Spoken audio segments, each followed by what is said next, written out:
Good morning sa inyong lahat mga fans, mga idol.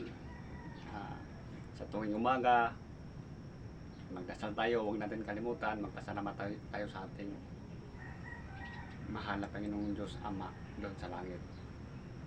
Kahit gaano tayo kabisi, huwag natin kalimutan. Kasi yun ang pinaka-importante at pinaka-labis mga fans, mga idol. At bago tayo pumasok sa trabaho, magdasal muna bago tayo umalis sa bahay para safety, payway tayo sa disgrasya. Huwag natin kalimutan ang ating mahal na amang Panginoon Diyos. At mga fans, mga idol, Luzon, Visayas at Mindanao, sa lahat ng nagpanood sa video na ito, paki-like naman at share, comment.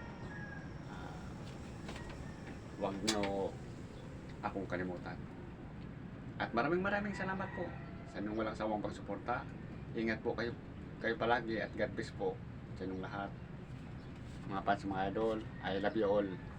Shout out sa lahat ng nanonood